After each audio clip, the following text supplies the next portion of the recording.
અત્યારે જે મોરબીની સ્થિતિ છે એ પબ્લિક જાણે છે. પબ્લિક એને સમસ્યાઓને સામનો પણ કરી રહી છે. અગાઉ પણ 6-12 મહિના પહેલાંનો તમે આખો દોર જુઓ તો રોડ પરના ચક્કાજામો, પોતાની સમસ્યાના સમાધાન માટે સતત પબ્લિકે રોડ પર આવવું પડ્યું હતું. આવી બધી સ્થિતિઓ સર્જાણી હતી.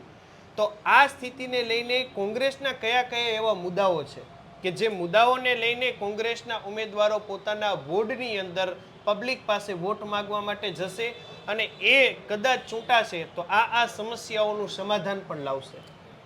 જો રવિભાઈ, અમે અમારો મેનિફેસ્ટો બહાર પાડી દીધો છે, આપની પાસે પણ હશે, મીડિયાની સમક્ષ પણ મૂક્યું છે, મોરબીની જનતાને પણ મેનિફેસ્ટો બતાવ્યો છે અને ઘર સુધી અમે પહોંચાડવાના છીએ. અને ખાસ અત્યારે ઉનાળો આવે છે ત્યારે આપ પણ મીડિયામાં ઘણી જગ્યાએ રોડ બ્લોક થઈ ગયા છે, લોકોએ રોડ ઉપર ચક્કાજામ કર્યા છે પાણીના પ્રશ્ને, રોડના પ્રશ્ને. એટલે આ બધાય પ્રશ્નો કોંગ્રેસ પાર્ટીએ આવરી લીધા છે. એટલે એ મુદ્દે જ અમે લોકો વચ્ચે જવાના છીએ. વાત રહી વાયદાની નહીં, પણ લોકોને પોતાના જે અધૂરા કામ છે, લોકોની જે સમસ્યા છે, આ વડાપ્રધાન ચૂંટવા માટેની ચૂંટણી નથી, આ મુખ્યમંત્રી ચૂંટવા માટેની ચૂંટણી નથી. આ ચૂંટણી છે રોડ, લાઇટ, ગટર, પાણી અને લોકોને જીવન જરૂરિયાત જે કાંઈ સમસ્યાઓ છે એના માટેની ચૂંટણી છે.